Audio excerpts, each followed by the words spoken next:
At least someone's keeping up. Well, I'm a country boy too. From where? Nibelheim. How about you? Me? Gongaga. Hey guys, welcome to Crisis Core. Welcome to My Crisis ultimate Core. review of the PSP version of Crisis Core. I love Crisis Core, bro. Oh my gosh, they don't Better understand. character.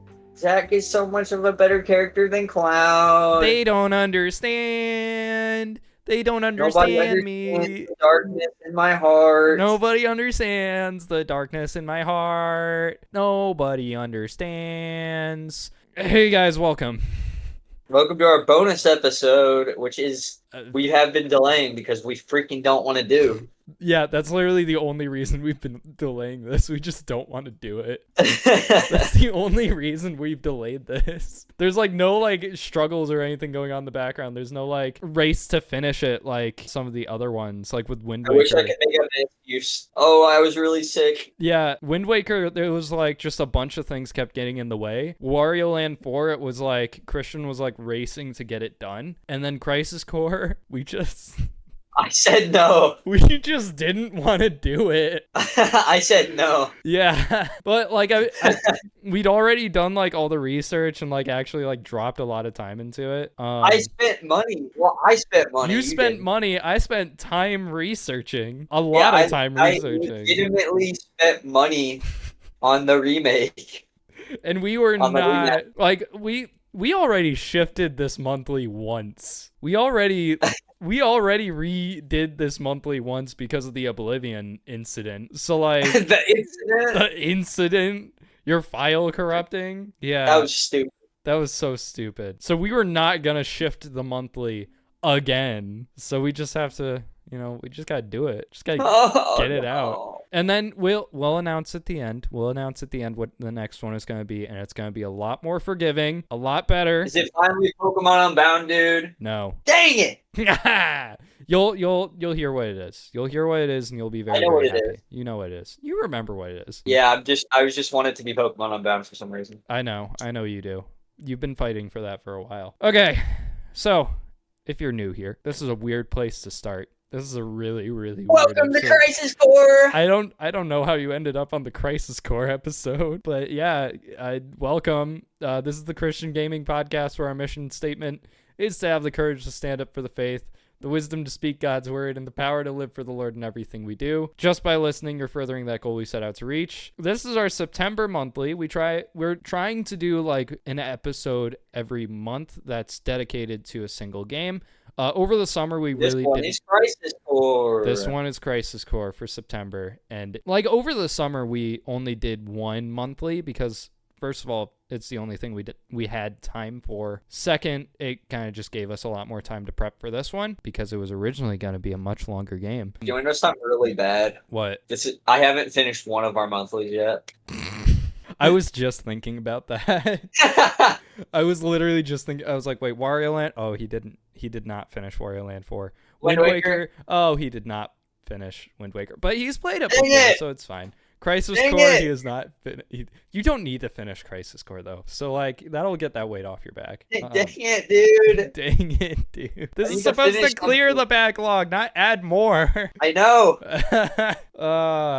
Okay. Anyways, we're gonna give a little bit of background for Final Fantasy VII and Crisis Core, just a little bit. What's your background with Final Fantasy VII and Crisis Core? I played the remake of Final Fantasy VII. That's the knowledge extent that I have. I saw Zack and I went, who the freak knew who this? Why is he so annoying? Which one of us was campaigning for this though in the first place? I said I was gonna play Crisis Core anyway, remember? Why did you want to? Because it was recommended before Rebirth. Okay. That's fair. I bought Reunion and it sucked. Yeah. I wasted $30 on Reunion on my PS4 Pro. Yeah, we'll get to it. Because like I played the PSP version. You played the remake. Or remaster? Is it a remake? Is it really a remake? AI upscaling, baby. AI upscaling, baby. Swap those models to worse ones. I know. Swap them models to worse ones. Make it run worse than the original game. Ayo, that's how it is. That's what's up. Swap out the voice actors with worse voice actors. Make Zack sound like a little kid. It was weird. It It's a weird remake. It's a really weird remake. Because it's like a demake. It's a bad, or like a side make. Like, it's not better or... No, it's worse. It's worse than the original.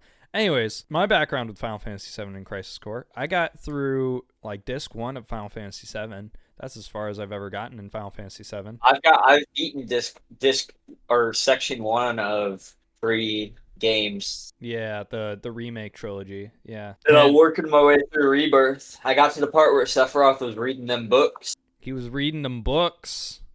Heck yeah, he was. Books are evil. Don't read them. That's what I learned from Final Fantasy VII and from Kingdom Hearts 1. Books are evil. Don't read them. My weird background with Crisis Core specifically. My first ex had a hyperfixation on Final Fantasy VII and more specifically Crisis Core, which is like really strange. Like, why though? It's not that deep. She would watch the like 3-hour long like cutscene compilation on YouTube, Crisis Core, as like a movie, like all the time. It's not that deep. I know, dude. I was hoping by the fact that she was so obsessed with that like, oh, maybe this is actually really good. No. No.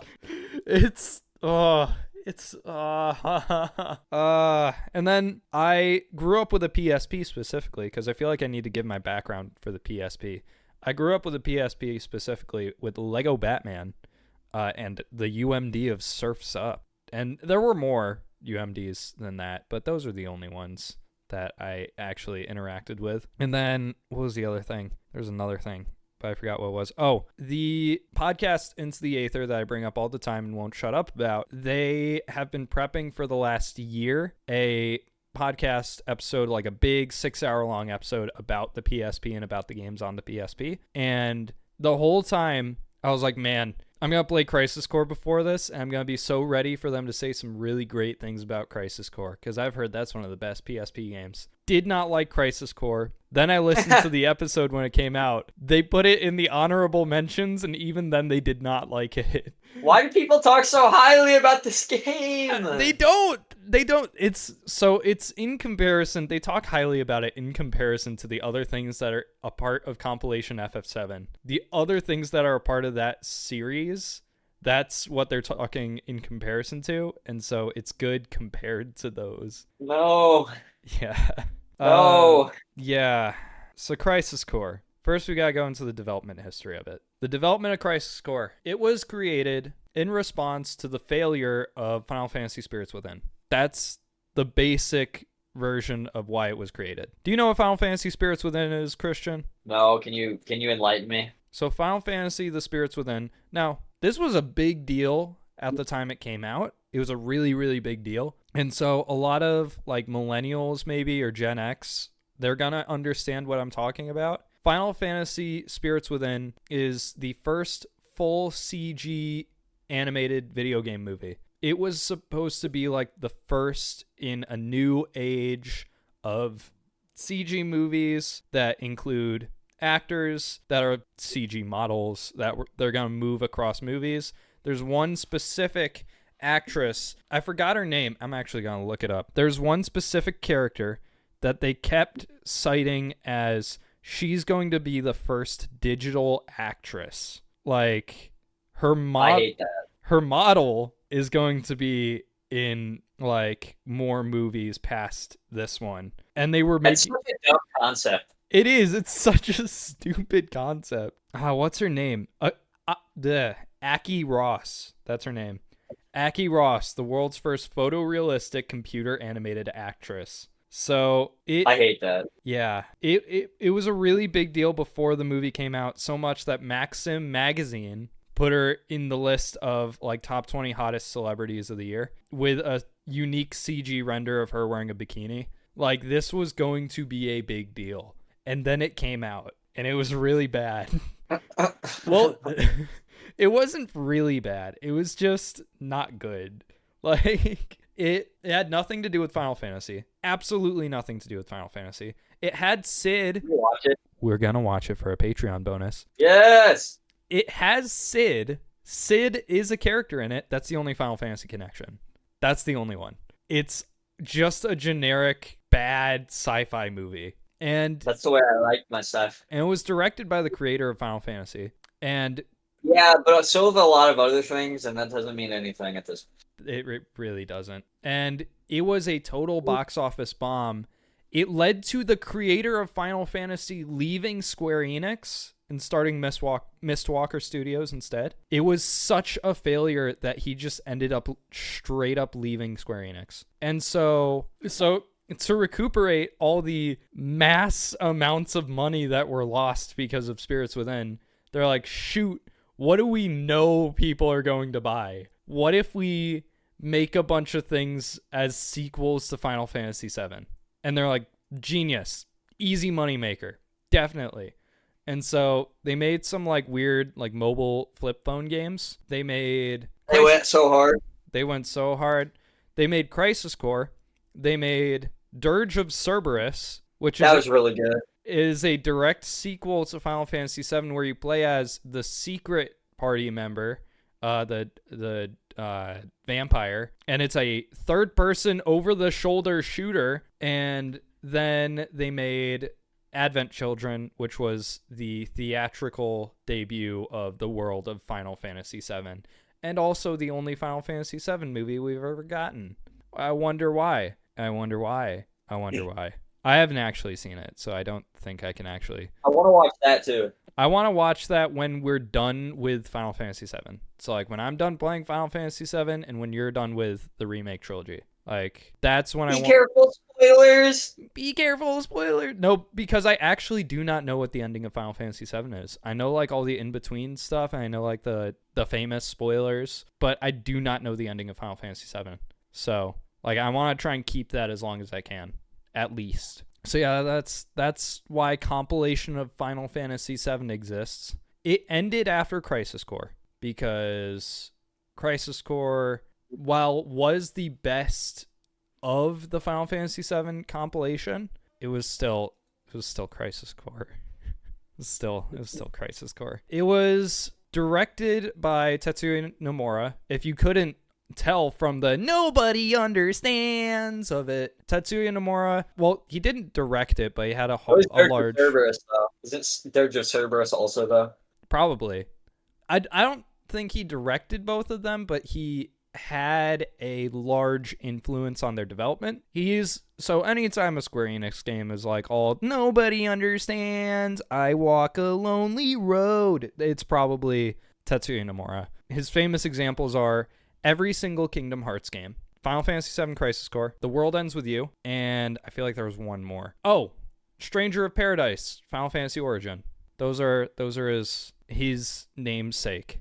All the edgy Square Enix stuff. And so Tetsuya Nomura's influence is very loud in this. You can see that in the gameplay. You can see that in the story structure. And you can see it in the art style too, which we'll talk about the remake because Nomura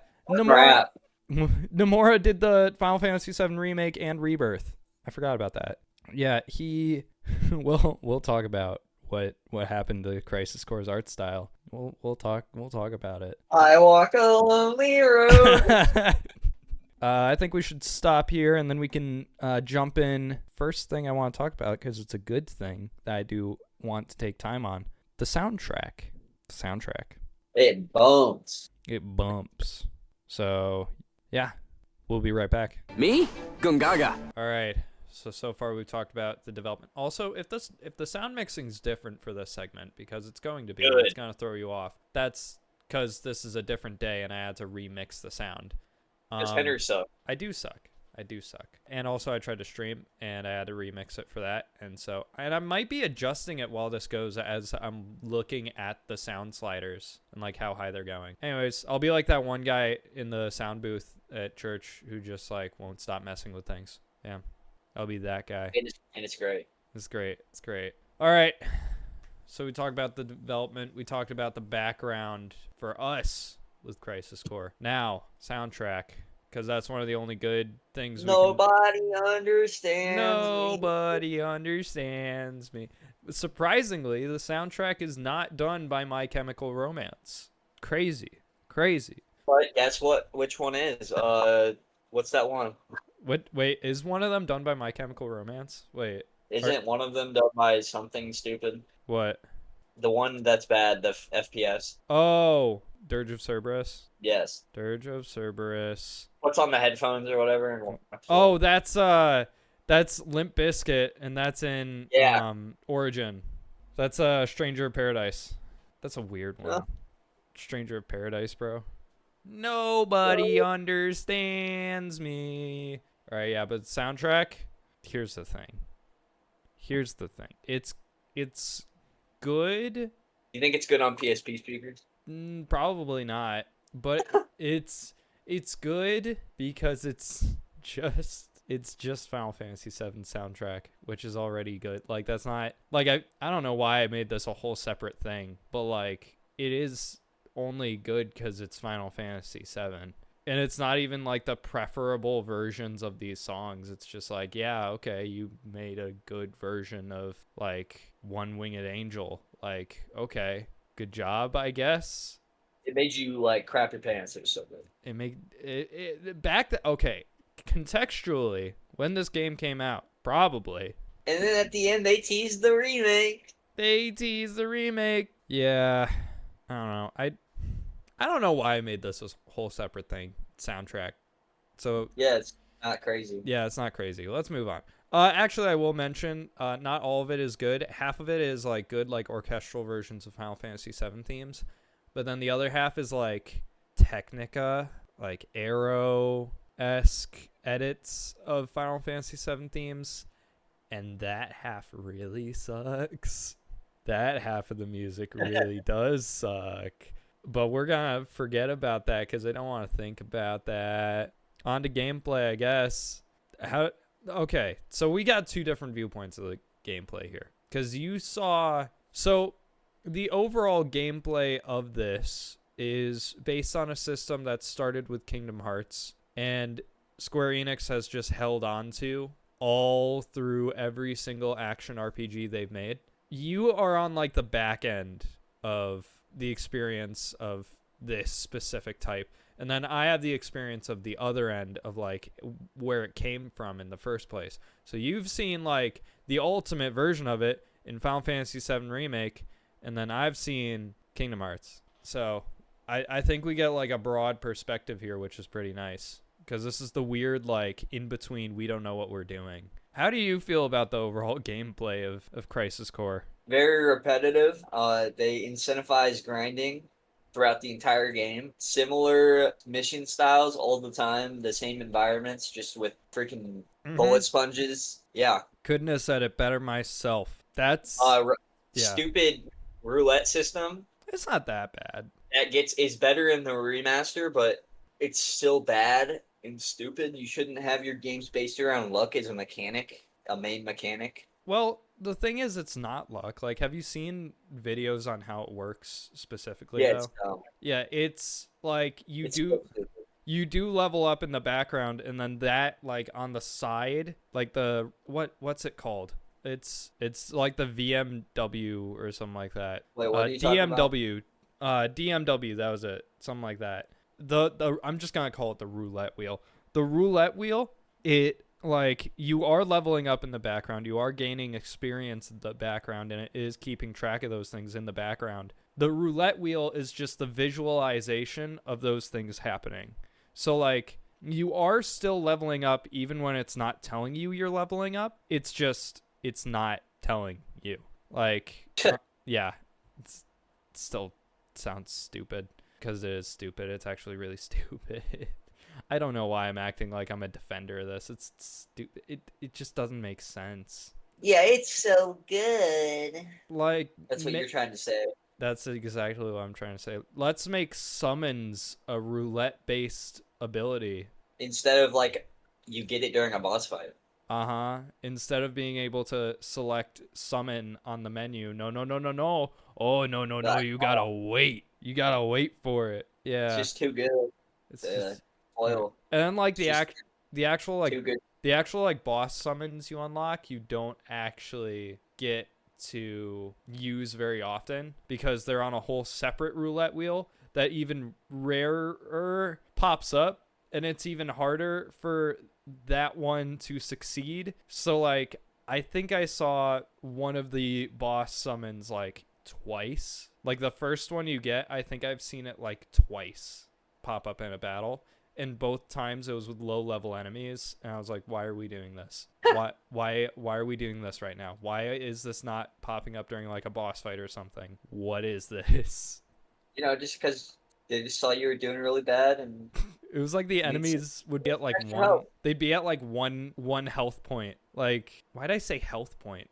That felt weird. 1 HP.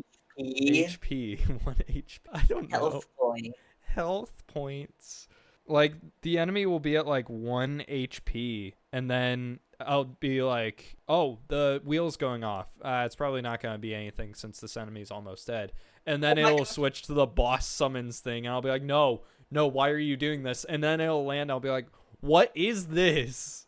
What is this system? It's not even like it's all awful, though, is the thing. Like, it's got good things. It does. But also, why does it exist? Money. We already explained this. We already explained it. It's because money. They lost a bunch of money, and they needed money.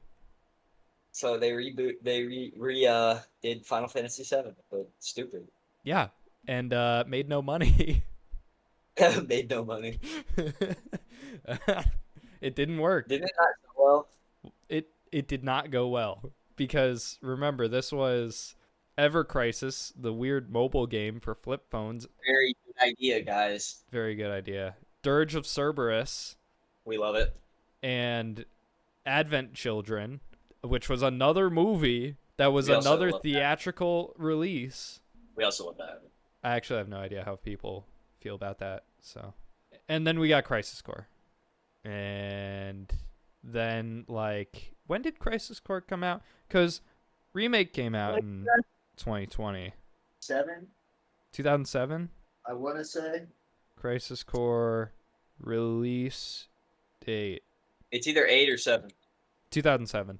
13 years later. Absolute trash. 13 years later, we get Remake. And there we go. It's all okay They now. teased it. Dude, Remake came out in 2019, bro. 2020, I thought. No, No? that's when Integrate. Oh. At least I think. Okay, wait. FF7 Remake release date.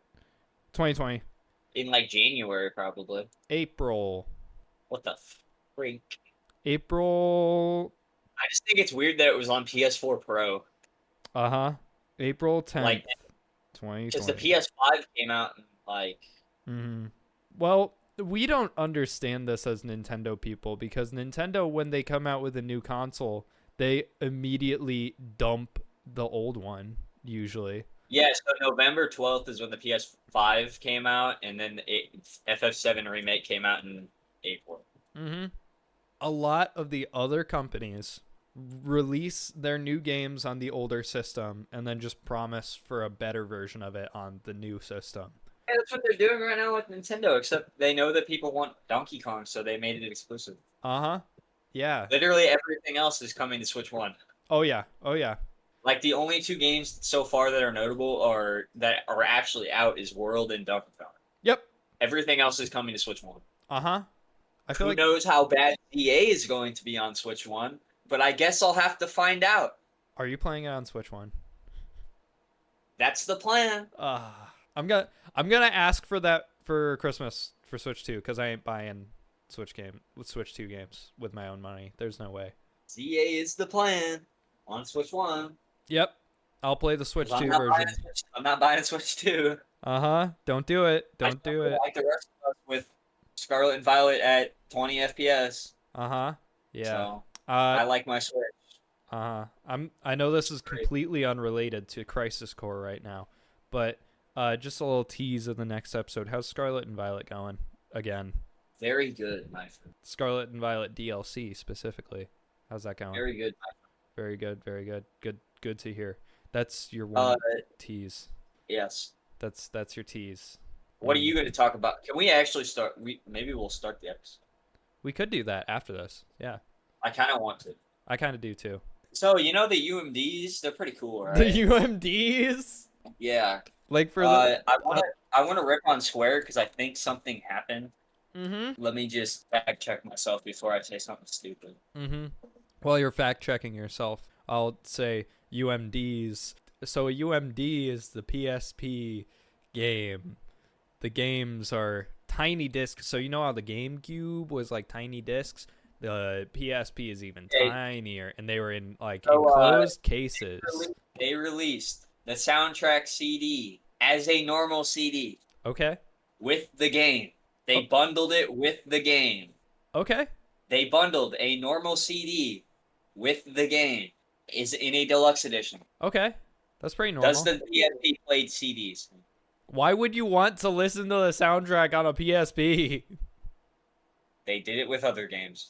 Do you think They anyone put listened the to UMD format as the next Universal. It was literally called Universal Media Disc. It was supposed to be Sony's next CD. I think by 2007 people had figured out that was not going to happen. I think by 2007 Square was just ahead of. Because they kept doing movies. That is true. That is true. But that's because Sony. Why can't they do a UMD soundtrack, bro? Why Other would games did it? I think Square Enix was smart and was like, "This is a stupid idea. We're just gonna stick to CDs." But what are other games doing now? There was literally a disc called UMD Music. They barely made any of them, but they existed in the early days. Mm-hmm. They were samplers. I knew this. I did know this. You did? I did know this, yes. And they decided, as one of Sony's pretty much first-party companies back then, to put it on a CD and release it in the deluxe edition. So frick Crisis Core, dude. That's all I gotta say. Would you really have wanted a UMD of the soundtrack? Dude, it's kind of like the Wii bundling Mario Galaxy with a Super Mario Galaxy soundtrack disc when the Wii doesn't play CDs. Yeah, but you probably have a car or a CD player that you can listen to that soundtrack on. No, you're not understanding the point of this. It's the same way with the games that were DVD. They had DVD bundles with packing games. They had the Cars 2 game with DVDs packed in with them for the Wii. The Wii doesn't play DVDs. Why? This is my rant. This is a weird rant. This is a really weird rant. It's very strange. This is my rant. It's a very strange rant. Even though this all circles back to why did the PSP Deluxe Edition come with a CD? I don't know. I like the art of the Deluxe Edition, though. I did see that. I do like the art of it. Zack's not on it. That's why it's great. Why it's great, because Zack's not on it. Zack's not on it. Face. His face isn't on the main box art, though, is the thing. His stupid back. His stupid back. It's a front facing. Dude, can we talk about the Crisis Core remasters box art, bro? Yes. Tell us about the Crisis Core remaster box art. Stupid. Why? I'm gonna show you. I've seen it. I know what you're talking about. But explain it for the audio only listeners of the podcast. You get all three of them, the boys, just standing in a bright light. You get Sephiroth, you get Zacky, and you get Cloud. The boys just all reunited, just together, just staring at some random thing. And do nothing about the game at all. How does this compare to the Rebirth box art? I don't want to talk about it. Is it not the same thing but at a different angle? Oh, I thought you were talking about Remakes box art. No, Rebirth. I was gonna say, dude, Remakes box art is literally the title. Remake's box art is the exact same as the originals, which is actually really heat. No, I'm talking about Rebirths. Have you seen Rebirth's box art? Because you're playing digital of that. So. Yeah, do I want to? Oh, what? No. It's the same thing, but from a different angle. Get this guy off of my... Get this guy off of my titles, bro. Zack does not need to be on here. All right, so... Zack... Okay, but honestly... Yeah. Oh, wait. Someone made a better box art. Oh, my goodness. FF7 Rebirth cover if it had Nomura's new box art released today. They released new box art. Are you kidding me? They did. Okay. I'm sending it. Yeah, send it to me. And That looks so much better. That's the.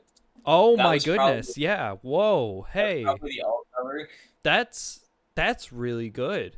Okay, so Better than whatever the heck the other one was. I'm gonna explain this for the listeners. So like every single popular movie poster in the last 5 years, where it's like there's characters facing left, the characters facing right, like the like Force Awakens kind of thing, or I think Endgame did this, where there's like big faces and little faces, and they're all facing in a direction, and then there's one center guy.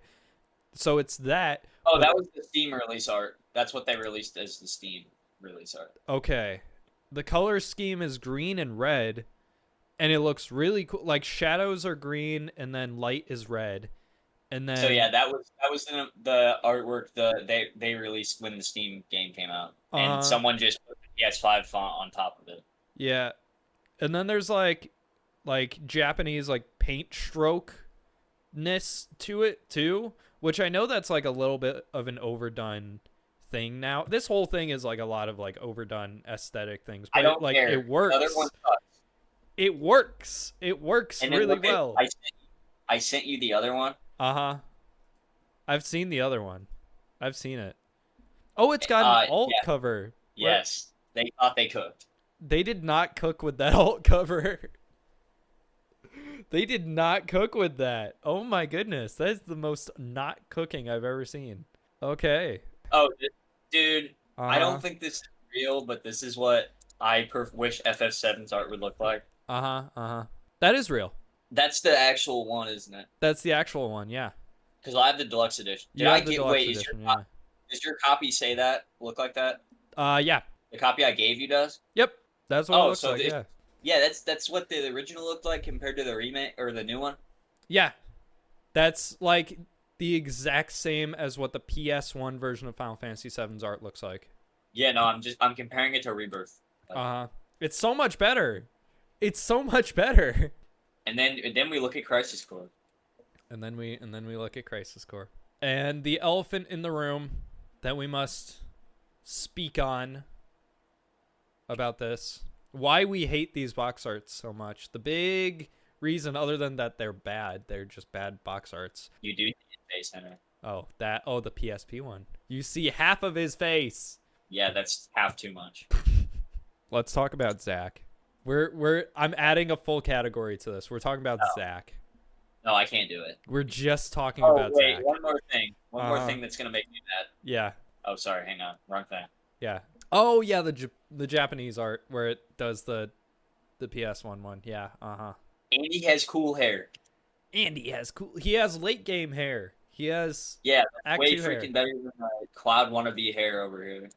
He's got the Act 2 hair. Love that we're saying Cloud wannabe hair, even though Cloud's literally like a wannabe Zack. Cloud wannabe hair, bro.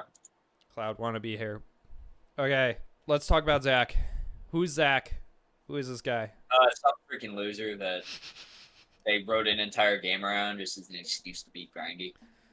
So best place to start. Who is Zack in Final Fantasy VII? The role of him, the guy that Cloud has the memories of. That's the role of him. That's his role. That's literally it. Like, I think, right? Have you heard how much screen time? Have you heard how much screen time he gets in the original Final Fantasy VII? He doesn't get any. I know he doesn't. No, he does. He does. It's like 1 or 2. 5 minutes. Yeah, he doesn't get that much, and he's in Disc 2, and he's only... Yeah. And it's like a recap, isn't it? And then he dies. Well, there's more than just the recap where he dies. There's a few more, like, little things here and there to explain, like, why Cloud has his memories. Yeah, the tank thing. But the tank thing. But the thing about Zack is also a majority of his scenes are not in the main campaign. A majority of his content is bonus. This is a weird thing with compilation FF7 is the fact that both compilation FF7 games, Crisis Core and Dirge of Cerberus, are based around a side piece of Final Fantasy VII. Yeah. Not even like a main characteristic of Final Fantasy VII, something on the side. And then in the remake, they turned it into a whole thing. Yeah.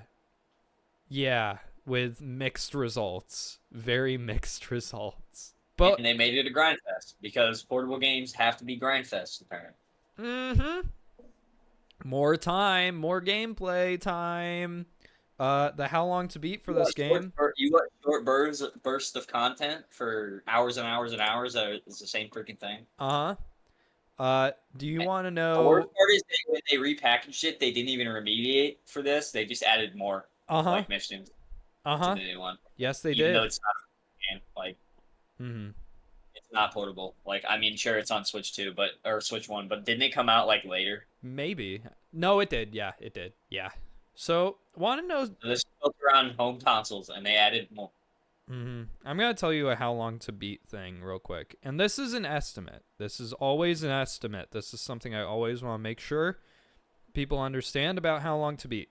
I love using how long to beat, but it's always an estimate. I'm usually either below or above the amount that they give. More often below, which is weird. But Fake news. What? I said fake news. Fake news. So Crisis Core for the PSP, we're going to look at that first. Main story, 18 and a half hours. I got done with it in like 14. So like let's say like 14 hours. Completionist run. No, I really didn't. I just mainlined it. I did grinding. I did side activities. Still 14 hours.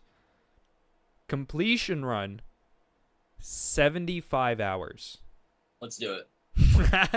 So that's all the missions. And it's funny because the reunion time, the completion run is 46 hours. I don't know why it's shorter, but it's shorter. We can do it, bro. We can do it, bro. We can do it. No, well, that's Let's freaking do it. never again. Never again. Anyways, Zack, back to him. Who is he other than some loser? Like, who is this guy? Why is he cool enough to be in Cloud's memory? Because they got in a tank together. Separate tanks. Separate tanks. Separate tanks. Separate tanks. They got their memories fused together. But who is Zack? Who is he? Do I have to care? But the audience needs to know. Whether you care or not, they need to know. You can tell them that because I don't want to talk about Zack. Fine. I want to talk about him anymore, bro. So Zack is a soldier rank. So a soldier in Shinra. So Shinra in Final Fantasy VII, in the world of Final Fantasy VII, if you know nothing about Final Fantasy VII, we're going to assume that right now.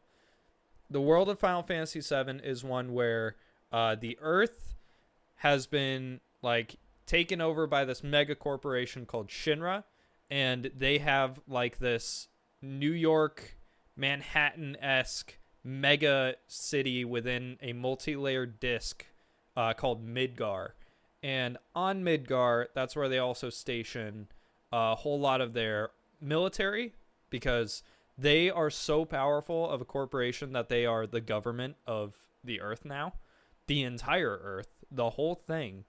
And they, within this one like thing, this one mega city, that's where they station their soldiers and their main government buildings and their main reactors, where they siphon the Earth of its like magic energy stuff. And Zack is one of the highest ranked members of their military.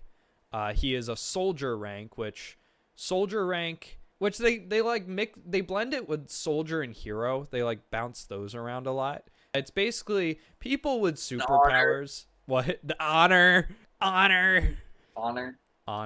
It's basically people with superpowers. Like, let's be honest.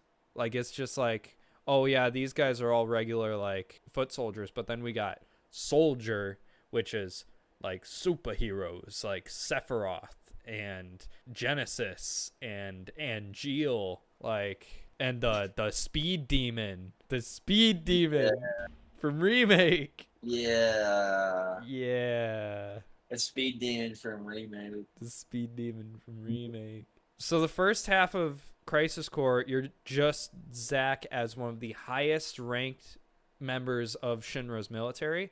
The second half, he actually becomes a member of Soldier. Like, he actually joins this, like, superhero group. And I'll dig into this more later when we get to the actual story. There's some sauce. There's sauce in this. But, like, the fact that the reason Zack is made a soldier basically as a cover-up is very interesting. I think that's very interesting. I think the actual, like, political intrigue side of things is very interesting. That's one of the things that Crisis Core gets really, really well, is, like, Zack is all peppy all the time, like, yeah, I gotta honor Shinra, all this stuff, when, like, you can very clearly see Shinra doing more and more and more dishonorable, evil things. But it's about the honor. But it's about the honor. It's about honor. It's about dreams and honor. Dreams and honor. Never forget that. Dreams and honor. I already forgot. Already forgot. My bad. My bad. Angeal is hurt by you. Geel is hurt by you. Angeal. But also, he hurts himself, so I mean. He hurts himself, yeah. Nobody understands me. Yeah, that's pretty much what the mid-game boss fight is him basically saying nobody understands me. Nobody understands Basically me. kill him. Yeah. And you get his sword. Uh-huh. Then you get the Buster Sword. Yeah, Angeal's the original owner of the Buster Sword. Yeah. And he's also the original creator of Nobody Understands Me. Nobody understands me. All right, yeah, I don't want to talk about Attack anymore. Oh, yeah. Dude, I don't want to talk about this game anymore. We gotta do it. We gotta do it. We gotta pay for the amount of time we sunk and the amount of money we sunk into this thing. I only put 10 hours into it.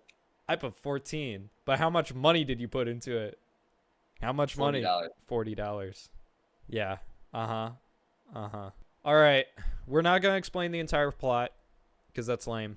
We're not going to do that. The other characters, we'll dig into that.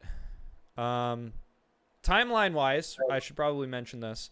It takes place, like, directly right before Final Fantasy VII.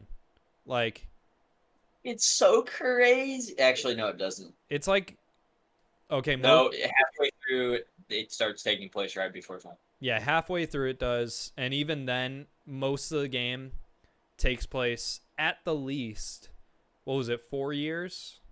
Or 4 or 6 years beforehand? Because there's, like, that time jump in the last 10 minutes. Then they started cooking after that. And then they started cooking after that time jump, yeah. At least they thought they did, but in reality, that was the worst part of the game. So.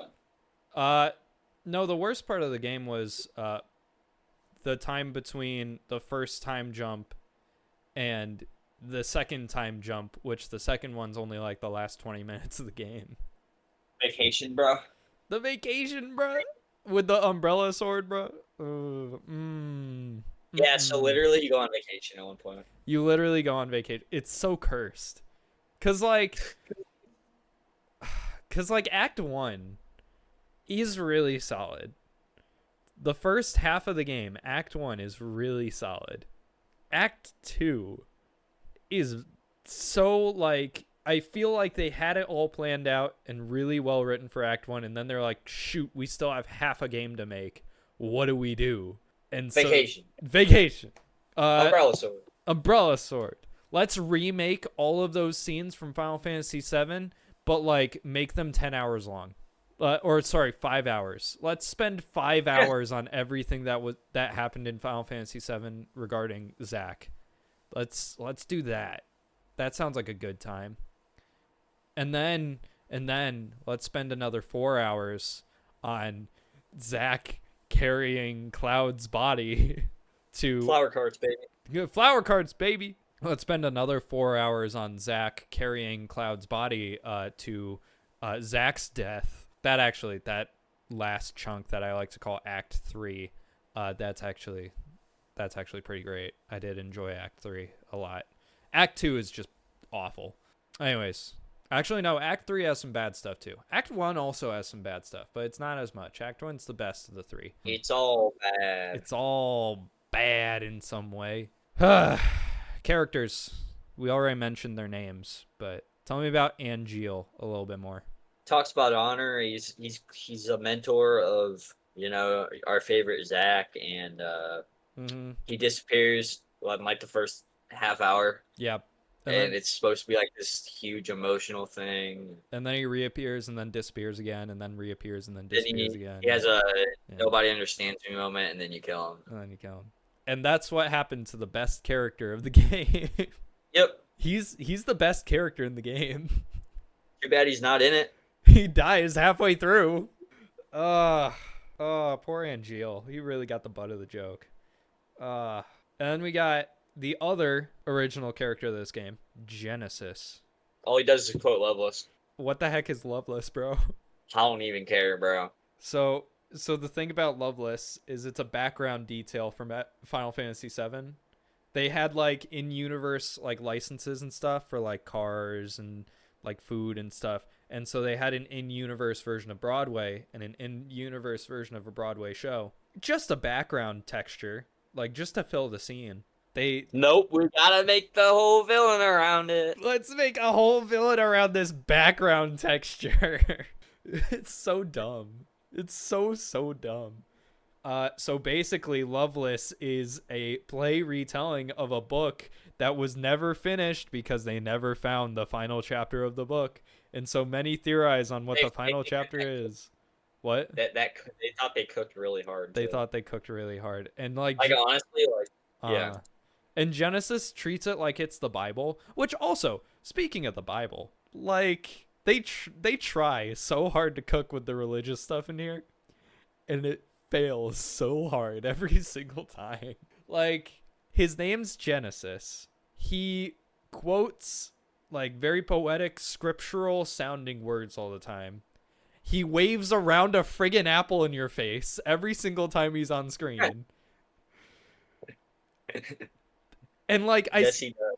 It's like hammering in our head like, yeah, he's gonna, so like the fall, so like the fall where like sin happens, so like he's gonna do that for monster, like the world's gonna be monsters, and the fall his name is Genesis. Do you get it? Do you get what we're saying here? Do you understand it?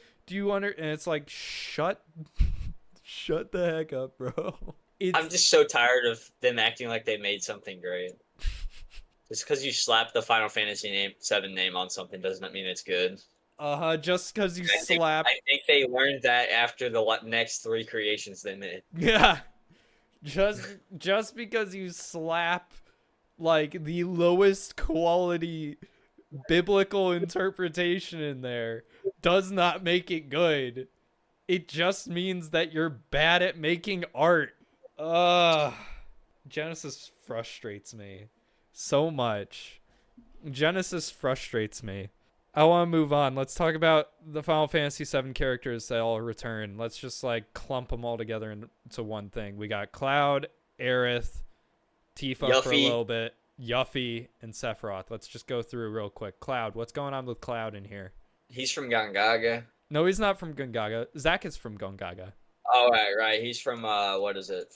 What's it called? Dang it. All I know is me Gongaga, bro. Me Gongaga. Nibelheim. Bob thinks he's from Gongaga, bro. He thinks he's from Gongaga.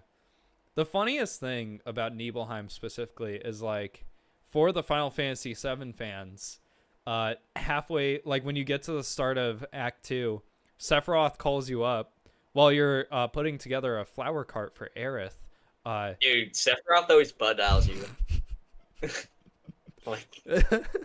So he calls you up and he's like, hey, I've got another mission for you. What's that mission? And then it shifts over to Sephiroth's view, and he just turns and looks at the camera and just says, we're going to Nibelheim. And then it just like freezes there for a little bit. And it's like, if I'm not a Final Fantasy VII fan, I do not understand what you're doing right now. Because like Nibelheim's where like Sephiroth reads books, he turns evil, and then destroys the town, and like all that happens. Like the inciting incident of Final Fantasy VII happens in Nibelheim. Yeah, where Sephiroth reads a bunch of books. Where he reads a bunch of books. Because reading's bad for you, as we've learned. Yeah, Nibelheim, they try to make it this like big event, and it's so like like not even on the nose. Like they hammer things in so hard. They really want you to understand what they're doing. They really want you to see what they're doing, and it just does not work. Remember like 10 years ago when we made the game and we played the game and this is what happened in the game. Well, we're gonna ham fist it down your throat again. Remember this? Remember this? What happened? Remember this really emotional scene that happened in the game? Remember that? Remember that? We're gonna do it. We're gonna do it. We're gonna do it. We're gonna do the scene. It's gonna take 5 hours, but we're gonna do the scene. It's gonna take 5 whole hours. All right. Yeah. Anyways, Cloud. What's he doing? What's he doing? Who is he? Who is he right now? Because he's not the Cloud we know. He's definitely not the Cloud we know. He's a freaking operative, bro. He just has a gun. He's a loser. Yeah, he's like one of the random encounter enemies from like the actual original game. Like he's just like a regular guy, but like Zack for some reason becomes best friends with him because Gongaga, bro. Because Gongaga, me Gongaga. What can I say? You know, all us rural folk, you know, we all get each other. Yeah. That's definitely how it works in real life. Y'all, where all my rural folks at? Heck yeah. Heck yeah. All y'all know each other. It's so weird. Like, dude, I hate this freaking game, dude. It tries to act like being from a rural place is like a unique thing. It's like, no, it's not. I hate this freaking game. I hate this freaking game, dude. I hate this freaking game, dude. Aerith. What's up with Aerith? I hate this freaking game, dude. That's what I gotta say about Aerith. Why? Why do you hate this freaking game because of Aerith? What did they do to Aerith? Freaking annoying and she's like a control freak in this game. She is. They ruined her. They ruined her. And like Zack like corrupts her. Like he introduces the idea of greed to her. Like what the heck? Like one of the first things he teaches her is the more flowers we get, the more money in our wallets. And she's like, more flowers? Mean more money in wallet? Oh, like Zack does that. Zack does that too. He's a bad influence. Oh man. Like so bad, dude. It's so bad. But yeah, anyway, Zack is Aerith's boyfriend in this, which, like, if you played the original Final Fantasy VII, you know that because she hints at that throughout Final Fantasy VII. She's like, I had this old boyfriend who was part of Soldier, and like keeps saying that. Reminds me of you. And then she'll be like, oh, his name was Zack. Do you know a guy named Zack? And you'll be like, oh. Oh, he's dead. No, he's dead. I watched him die. I have all his memories. Yeah, I watched him die. I have all his memories. Except, psych, I don't remember that part. Even though I saw him die. Even though I saw him die. You know what's funny to me? That he's never like, oh, guys, when they ask him what happened to him, why he's different, he's like, oh yeah, I woke up close to freaking Midgar. There's this dead guy, and I don't know. He gave me his sword, and I just walked away.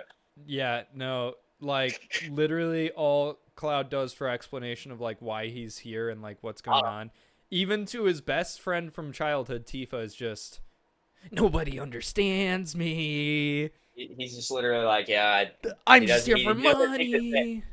He doesn't think to say, yeah, there's this guy that gave me his sword. That's all I remember. He doesn't think he doesn't think to tell anyone about his time at Soldier. When Sephiroth starts showing up, he doesn't think to tell people about who Sephiroth is. The funny thing is Sephiroth barely knows who he is. Yeah, exactly.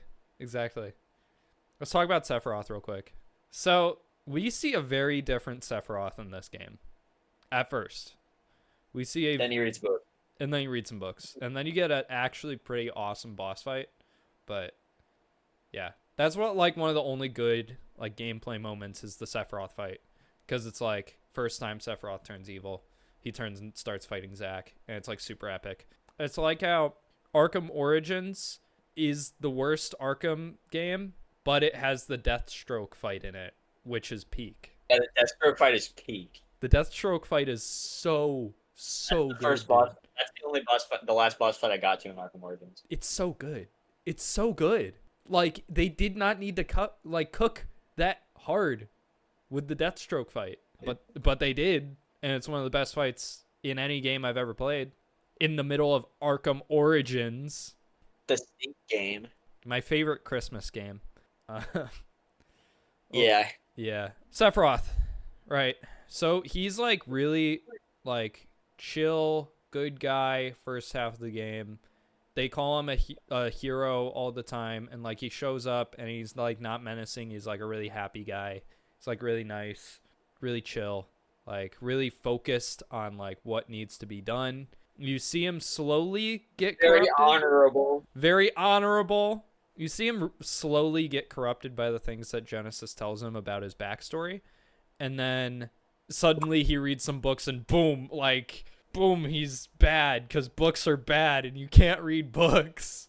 No books. Never read books. Yeah, Sephiroth.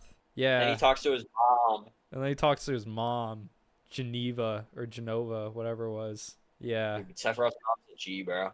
And then he cuts off her head. And he carries her head around. It carries the head around. That's not funny. That's not She's even... dead. Yeah. Why am I laughing? Dead. She's dead. Okay. Yeah. Oh my goodness. She's dead. This game blows. This game blows. It really does. Okay, and now we can talk about the ending of the game. Thank goodness. We're yeah. all done. Spoilers. Just kidding. We've already mentioned it a few times. I don't even care. I don't even care that we've talked about spoilers about this game because it's freaking Crisis Core, dude. Maybe one of your exes would care. No, Maybe. because of all the freaking cutscene movies, you know, it's just that good a game. You need to watch the freaking cutscene. You gotta watch the 3-hour cutscene compilation on YouTube. Yeah. Mm-hmm. Yeah. About Loveless. Well, so the ending of the game is Zack carries Cloud. Well, first he kills Genesis. Finally, thank goodness. Except No, he doesn't. No, he doesn't. First half of Act 3 is so stupid because it's just back to back to back, padding. Like, oh, Genesis is still alive. Oh, Angeal's still alive, but he's actually the director of Shinra, the former director of Shinra. He's not actually dead. He's an Angeel clone. And then also the professor guy that like researched on Genesis, Angeel, and Sephiroth. He's also a monster. And then, yeah, and then also you find Genesis's desk from childhood, and apparently he always knew he was a monster.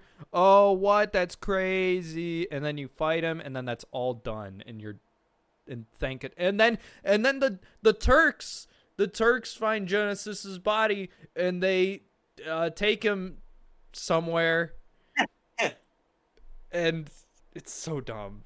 Hope he doesn't come back. Hope he doesn't come back. Only he comes back in a cutscene, a secret cutscene in Dirge of Cerberus for some reason. Crap. And it's a live action cutscene. Yeah. Oh yeah, that reminds me. Fun fact that I'm going to drop about Genesis real quick. His design is based on a real life pop idol in Japan who gave them consent, not only gave them consent to base the character on him, he voice acts the character in the Japanese version of the game. And then also in that live action cutscene about Genesis in Dirge of Cerberus, he plays Genesis. And then also at all of his concerts for the next few years after the game released, he dressed as Genesis. No. This game blows. I don't understand. Oh, man. I hate this game. I literally do hate this game. It's like one of the worst games I've ever played. Like, that's AAA, and actually people like, Yeah. that's not stupid. Yeah. Like, I could say, oh, Chicken Shoot's pretty bad, guys. Yeah. But no, I wanted to play this game. Yeah. We try to be positive. We try to be positive on this show. We really do. That's like in our like code, our unofficial code is like we try to be positive about the games we talk about, and we try to only talk about games that we do actually enjoy. This game blows. This game blows. Don't play Crisis Core. Actually, maybe do, but like emulate it. Cause like Watch the cutscene. it's not even that long. It's not even that long. Like it's 12 hours. Don't recommend this game to people. I'm recommending it emulated. Don't buy this game. Not buy the remaster. Don't buy the remaster. Don't be like me. Be willing to laugh at the game. Be willing. Stop playing it when you don't want to play it anymore. Stop playing it when you don't want to play it. Yeah. If you really, really want more Final Fantasy VII stuff, sure. It's better than your other options. Play the freaking remakes. Well, if you played the original, you played Remake, you played Reunion, and you want more, You just sit there and wait. you can either sit there and wait, or if you really want more, play the PSP version of Crisis Core. Don't play the remake. And it's better than playing Dirge of Cerberus. It's probably better than watching the movie. So Nah, that's gonna be pretty good. sure. Or play Kingdom Hearts since the characters show up. That's pretty cool. Maybe. I don't know, man. I'm gonna cry. I'm gonna cry. Interpretation time. No, I cooked with this. you better. There's one thing I cooked with in this. I know you quit the game before you could cook, but I cooked. So, honor. You gotta have dreams and honor. Yeah, you do.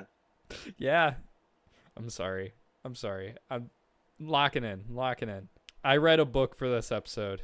And I know we just said that reading books is evil. I'm sorry. I'm a hypocrite. But I read a book. And it was just fine.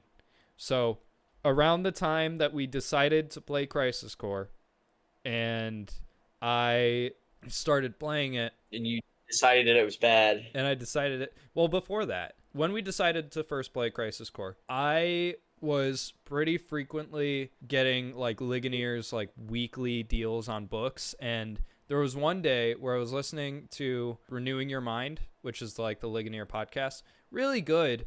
Really reformed. Just a warning if you're not a reformed person. I'm like leaning that way, but Ligonier, they have like their daily reformed theology podcast that's really solid. I really like it. I'm also dispensational, so I don't agree with everything, but there was one special they did where they were interviewing the author of a new book called The Honor of God, and the special they were doing is you can get a copy of Honor of God for $1 if you just donate $1 to Ligonier Ministries. And so I did that, and it came like right around when I started playing Crisis Core. Perfect timing. I was like, this is it. This is God telling me, look into honor, because Crisis Core, honor of God, book, perfect timing. It was just okay. The book was just okay. It's one of those Christian books where it's basically just someone's doctorate that they just made into a book. It was fine. Like, if you want a book on the specific topic of what honor means in the Bible, sure, but like don't expect a ton from it.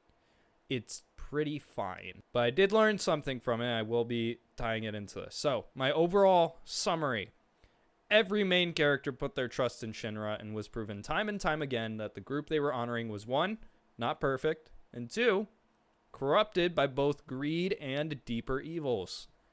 Everything falls apart because of their trust in Shinra. This applies to reality because putting total honor towards any earthly organization will result in disappointment when their imperfection shows.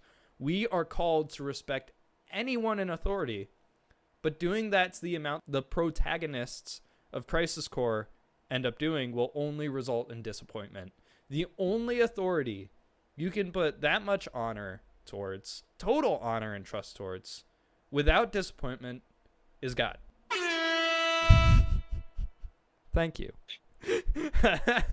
So, now the important part. How do you honor God? And we can have a deeper conversation about this if we want, but like it's pretty clearly stated here, I think. How do you honor God? First thing, the thing that the book talked about a lot, the honor code. This is something that pops up in 1 Samuel 2:30. Therefore, the Lord God of Israel declares, I promise that your house and the house of your father should go in and out before me forever.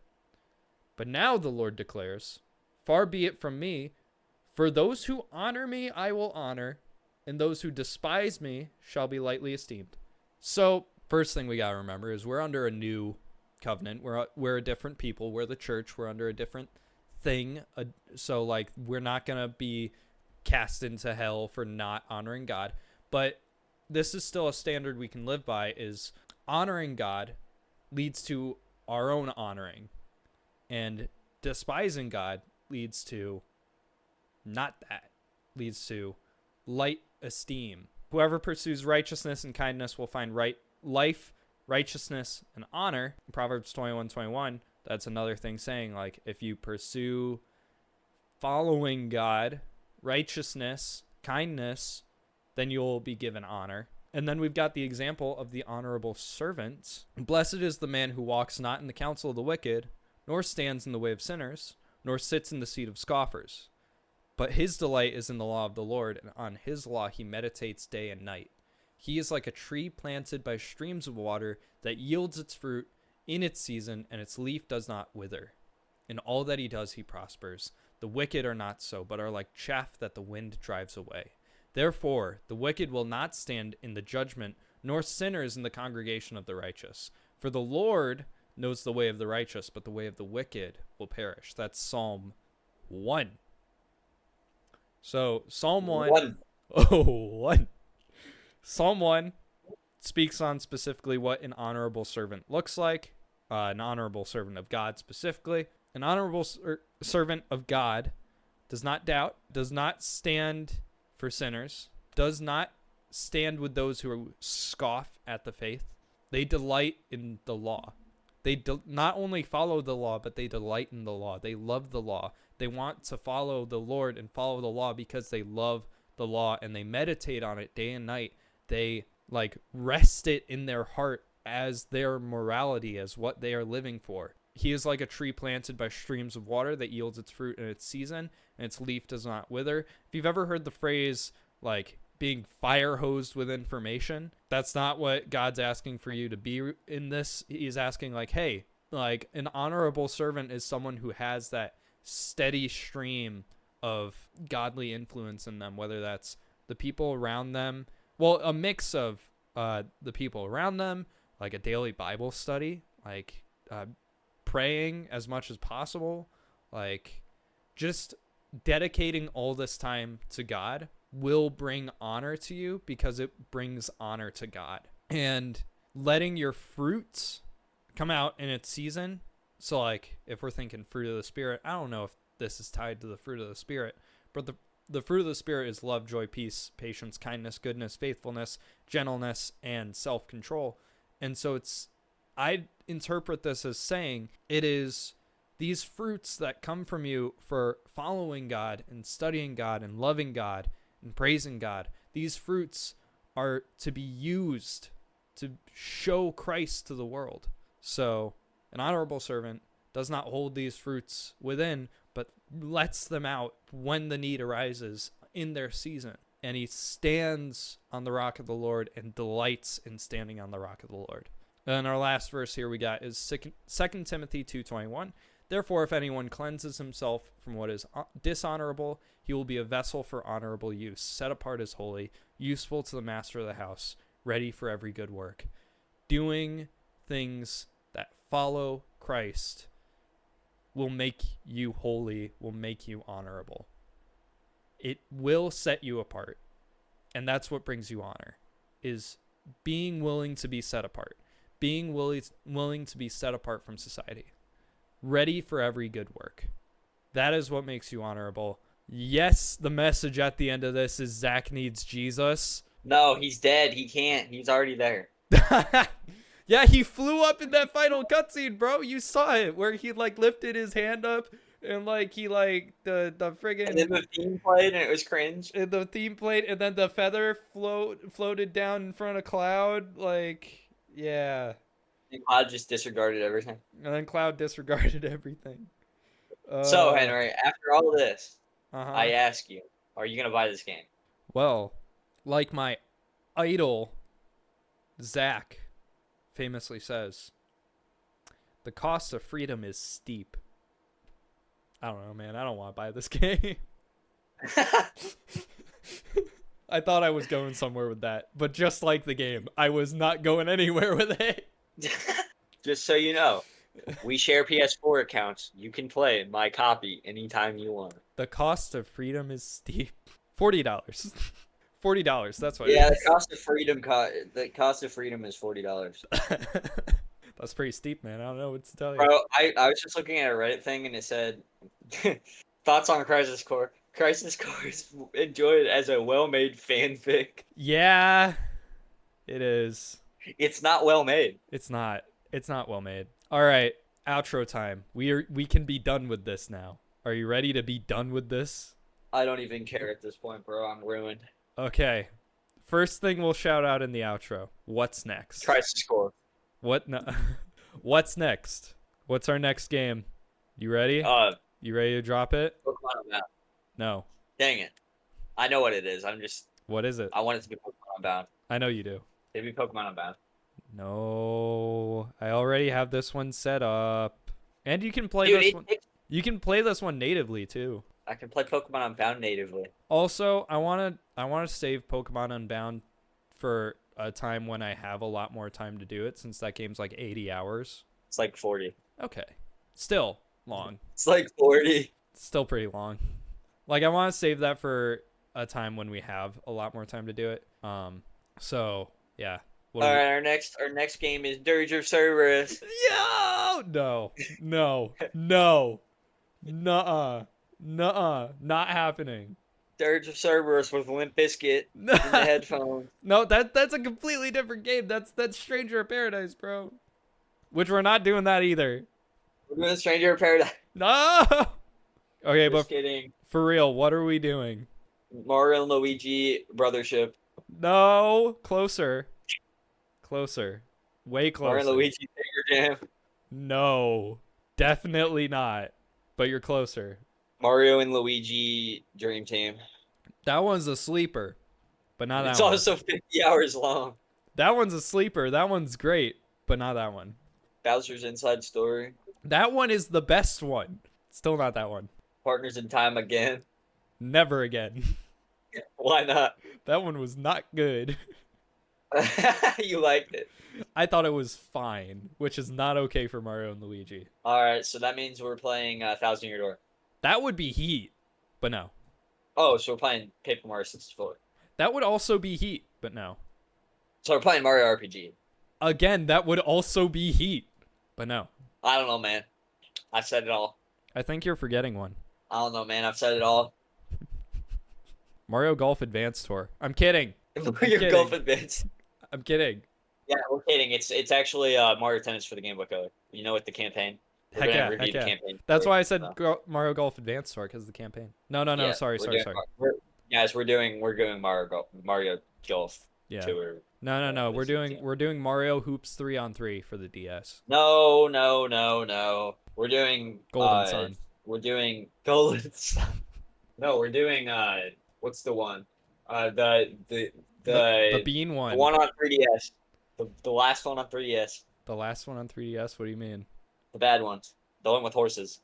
Oh, the Sports All Stars, whatever it's called. Yeah, we're doing Sports All Stars. We're doing the Bean game. The game with the beans. We're doing a bean game. We're doing the Bean game. The Beans Super Bean Saga. Yeah, we're doing Super Bean Saga. So We're we're doing- doing Tomato. We're doing Tomato Adventure. So Tomato Adventure. For real though, the game we are doing, if you couldn't tell by it being the only game we did not just name that has anything with relation to all the other things, we're doing Mario and Luigi Superstar Saga. Neither of us have you played Superstar Saga before? I have the cartridge and I played the tutorial. Yeah, I've only I'm gonna played play the it on Game Boy tutorial too. Player. So I'll be playing on Switch too, but I'm playing on Switch too. playing on Switch too. Neither of us will be playing the remake, even though I have heard that's not actually that bad. should I play the remake? Dude, you have the original natively. Should I play the remake? No, dude, you have the original natively. Just play Henry, it. should you play the remake? I don't want to play the remake. Henry, Yeah, play the remake. I have the 3DS. I know. I have a 3DS.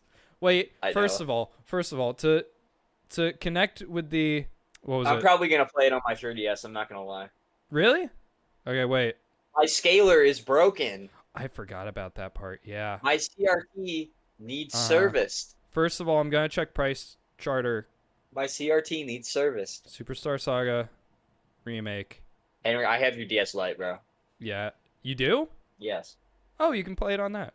Okay, a complete copy of the 3DS version is $30. Okay. Okay. How much is the GBA version? $20 loose. Okay, I might play the 3DS version. I'm fine. I'll play the remake. You gotta play Bowser Jr.'s story though. Ah, dang it. Fine, I'll do it. I'll play the remake. I'll do it. I'll do the remake, you do the original. We're doing this again. We did it with Oblivion. We did it with the Crisis Core. We're doing this again. I'm playing the remake. What? If I get the poor man's this time. You get the original, I get the remake. Hey. You gonna buy the physical? I will buy the physical. Not right now. I will be using a legal backup, but I will play the remake. And I will buy the physical eventually. Good, you can put it next to your copy of Paper Jam that I'm gonna give you. No! Okay, outro time. Patreon. Please join our Patreon. We need to have money so we can get better equipment. And Henry can buy Paper Jam. And I can buy paper.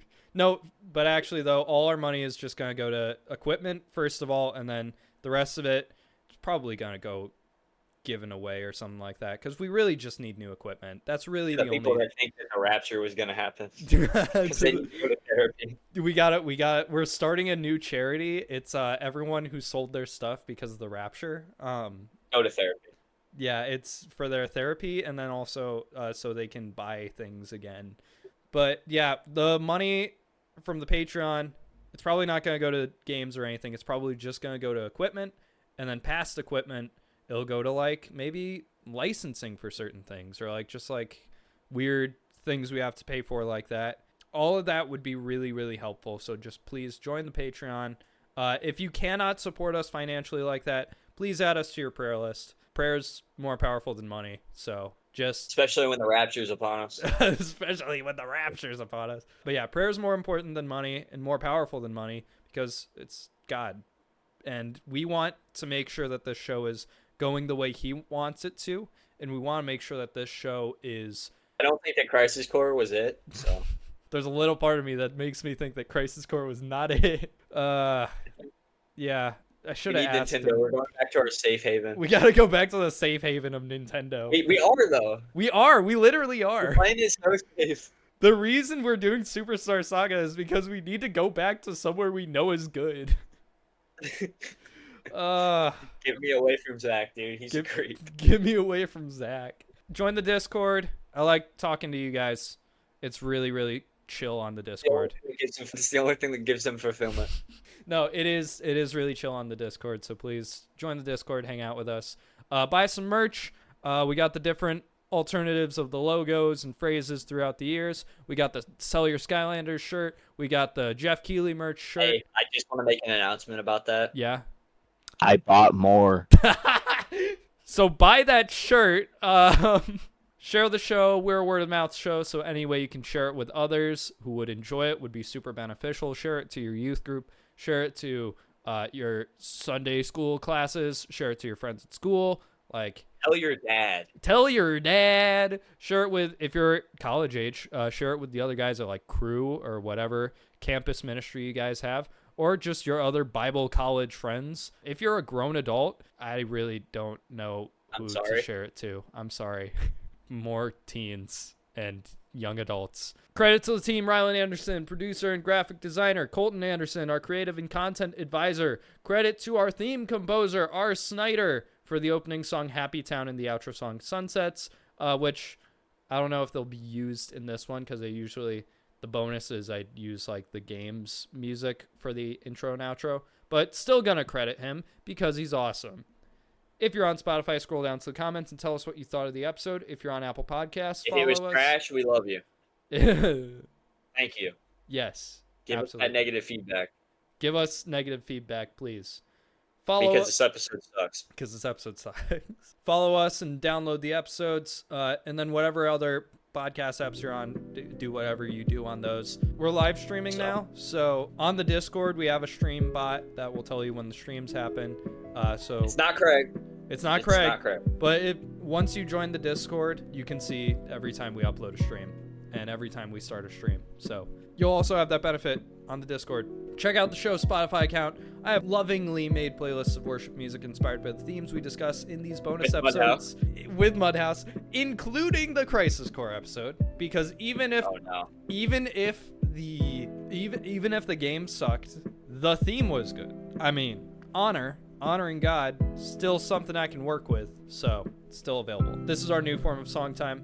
Find us on Substack at Courage Wisdom Power Official. I'm pretty active on there. Remember to have the courage to stand up for the faith, the wisdom to speak God's word, and the power to live for the Lord in everything we do, because just by listening, you're furthering the goal we set out to reach, and we'll see you guys next week. Bye-bye, everybody. Bye. Gongaga.